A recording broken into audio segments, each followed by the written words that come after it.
Hey all you heroes out there, it's Real Man Candy TV here with episode 2 of the Introduction to Marvel Heroes 2015 YouTube series.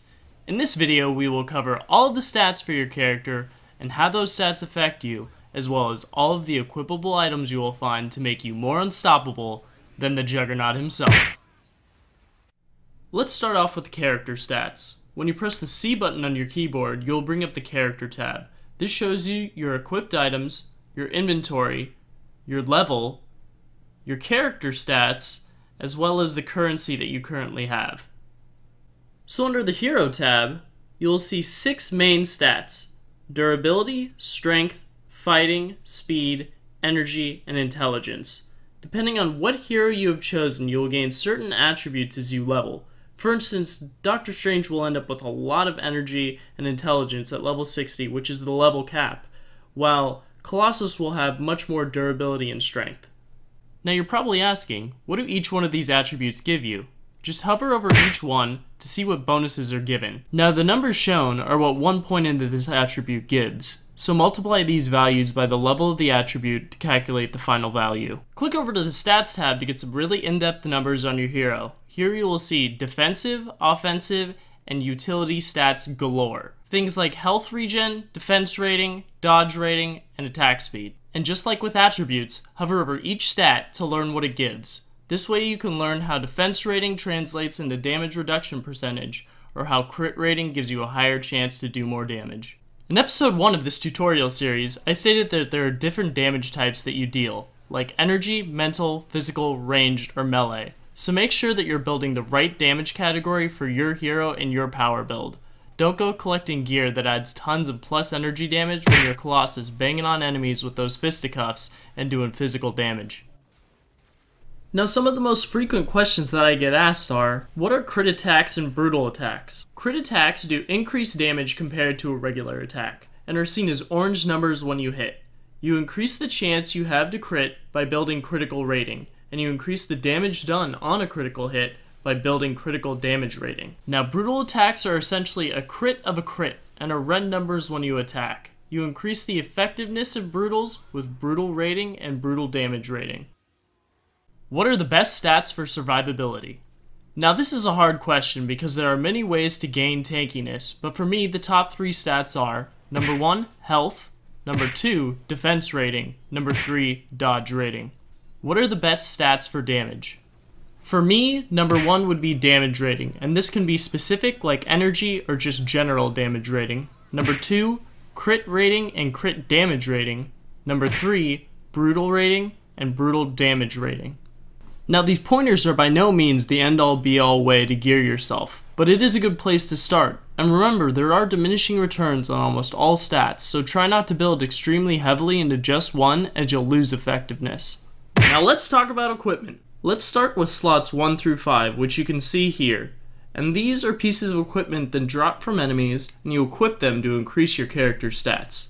There are 6 different rarity levels, starting with white, going to green, blue, purple, cosmic, and unique. Each tier in rarity will have more stats than the previous tier, with cosmic and uniques often giving special bonuses in addition. Each item also has a level requirement, which you can see by hovering over it in your inventory. Also, when you hover over a piece of equipment, the slot which it can be used will be highlighted like you see here. This item is a slot 3. When leveling, try and always have a purple item in slots 1 through 5, and if you're lucky, you'll have a cosmic or unique instead. When you find a better item that is a higher level or has better stats than what you are currently wearing, don't be afraid to donate it to your crafter, unless it is a unique. Please never sell your uniques. Duplicate or useless uniques can be traded to the crafter for great rewards that heavily outweigh the benefits of donating.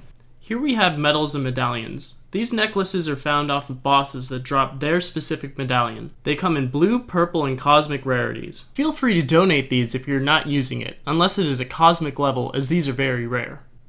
Now in these 4 slots we have artifacts, and 2 of the 4 slots are unlocked at level 1, while the other 2 are unlocked at level 45 and 55. Artifacts are all red in color, but that doesn't mean some aren't more rare than others.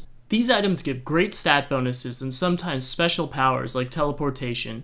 Don't sell these unless you feel that you will not use them at all. And remember, if you're ever running out of inventory space, just press the I key to bring up your team up inventory, which you can use at all times. Also, don't forget to use the stash box, which looks like a refrigerator. It allows you to hold tons more items and can be found in every hub in the game. More stash boxes can be purchased, but it will cost you real money.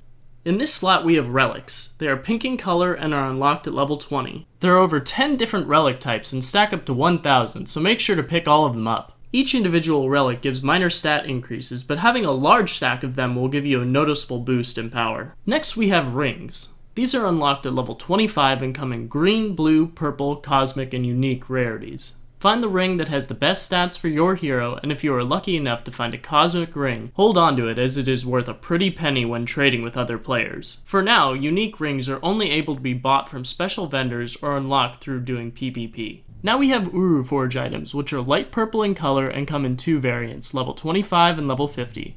These give a damage bonus like ranged or physical, or they can give you defense. Uruforge items can be enchanted with special bonuses by your enchanter using rare runes you will find along the way. Now let's take a look at costumes. You are given a costume by default at level 1, and these affect how your character looks. Wearing different costumes will cause your appearance to change, and there is an extremely rare chance for costumes to drop while fighting monsters, but you can also buy a costume by pressing the X key and searching the in-game store. Give the store a look-see, but make sure you don't go broke in the process. You can empower these costumes with 4 affixes, giving either defensive or offensive stats. You can also add a core to your costume, which you will find at level 30 or higher. These cores add stats like increased healing from medkits or +1 strength. Go to the crafter in one of the hubs to find out the cost for upgrading your costume. When you remove a costume, those affixes and cores stay with that particular costume. So if you want, you could have a defensive costume and an offensive costume, so you'll be ready for anything. Next we have insignias, which are unlocked at level 35. These come in green, blue, and purple rarities, and give great stats to you and your teammates.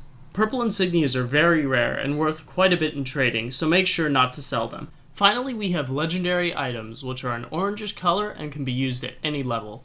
These are bought using 300 Odin marks, which is the currency you earn from doing legendary quests or shared quests. These items are extremely powerful, but require you to gain experience to level them up and gain those bonuses. There are many different types of legendary items, so find the right one for you and buy one in Odin's Palace in Chapter 9 as soon as possible so you can start earning that experience. One last note, once any item is equipped, it is bound to that hero. With the help of a high-level crafter, you can unbind some of these items, but it is still very costly, so make sure when you equip it, it is something that you plan on using for a long time. Thank you all so much for watching this video, and I hope you were able to gain some knowledge from this. If you enjoyed, please hit that like button, and if you want to see more videos just like this, you can follow me on YouTube as well. Otherwise, leave a comment with questions or ideas on how you think I could improve. Thanks again for stopping by, and hope to see you in episode 3 of Introduction to Marvel Heroes 2015 YouTube series.